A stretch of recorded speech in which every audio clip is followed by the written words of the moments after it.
pouvoir rouvrir. Certains sont prêts à prendre les mesures nécessaires pour garantir la sécurité du personnel mais aussi des clients. Certaines enseignes nous en ont fait la démonstration, notamment dans le secteur du prêt-à-porter. Alima Mouansali avec Thomas Kiné. Dans ce magasin de prêt-à-porter, on se prépare à une éventuelle ouverture.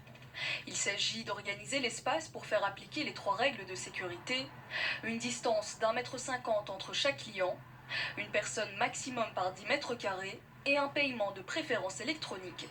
Mais les magasins de mode envisagent de prendre des mesures supplémentaires. On va se désinfecter les mains, voilà, et on continue. Donc là, il y a le flux naturel pour rentrer. Donc vous voyez in au sol, et donc naturellement, le client va partir comme ça et va comprendre la mécanique. Et puis un élément propre à ce secteur qu'il faut réaménager, les cabines d'essayage. Donc il y a une cabine qui est ouverte, une autre qui est fermée, une autre qui est ouverte. Pour éviter trop de proximité dans les cabines, pour éviter que les clients soient trop l'un sur l'autre, ça nous permet de faire 2 choses. Limiter le nombre de gens en cabine d'essayage, et deuxième chose, d'éviter qu'ils soient trop proches l'un de l'autre. Comme on peut le voir lors de cette simulation des employés, les vêtements essayés et non achetés ne sont pas directement remis en rayon. Ils seront isolés plusieurs heures avant d'être replacés dans l'assortiment du magasin. En caisse, le contact avec les surfaces et le personnel est limité. Le client sera invité à composer son code à l'aide d'un coton-tige à usage unique et au terme de la transaction, pas de ticket de caisse. Le client ne reçoit pas de ticket de caisse. Le client se voit envoyer le ticket de caisse chez lui à la maison par email directement.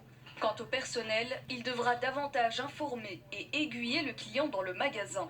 Un personnel impatient de reprendre le travail. Nous voyons aujourd'hui qu'ils sont surtout très enthousiastes de pouvoir recommencer parce qu'il faut savoir que ça fait 6 semaines que nous avons arrêté de travailler et le retour qu'on a, c'est que tout le monde est vraiment prêt et plein d'enthousiasme pour recevoir à nouveau la clientèle. Une réouverture plus qu'espérée, puisque chaque jour de fermeture représente pour le secteur une perte de 23 millions d'euros. L'administrateur délégué de Comeos, la Fédération du commerce et des services en Belgique, est notre invité. Bonsoir. Bonsoir. Une première question, est-ce que vous êtes confiant pour le Conseil national de sécurité de demain ? Je suis confiant dans ce que les politiques vont décider, mais j'espère vraiment que ce sont les politiques qui vont décider, qui vont prendre leurs responsabilités en fonction de tous les éléments dont ils disposent. Demain, c'est vraiment l'heure de vérité. On l'a dit dans votre reportage, l'heure qui est très bien fait.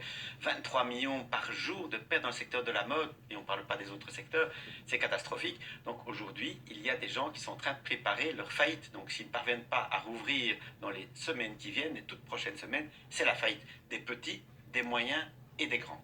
Est-ce que selon vous, tous les commerces qui sont prêts à prendre des mesures de sécurité, comme on a vu dans le reportage, doivent ouvrir sans différence ? Est-ce que vous demandez au gouvernement ? Ce qu'on demande au gouvernement, c'est de donner la priorité véritablement à la santé des collaborateurs et des clients. Et donc notre idée, c'est de dire tous les magasins qui sont capables d'assurer cette sécurité, ils doivent pouvoir ouvrir. L'exemple que vous avez donné, vraiment c'est un très bel exemple. Vous savez que la Belgique est le seul pays au monde qui prévoit des règles spéciales pour le secteur de la mode. Ces règles, elles ne viennent pas du gouvernement, elles viennent du secteur que je dirige et que je représente. Donc c'est toutes les sociétés de la mode qui ont décidé d'ajouter des règles complémentaires de sécurité, les petits comme les grands. Donc c'est vraiment un signe que nous croyons en la possibilité de rouvrir et que surtout nous faisons le maximum pour la sécurité des clients et des collaborateurs. Vous l'avez dit, ce sont des pertes colossales, 139 millions d'euros par jour.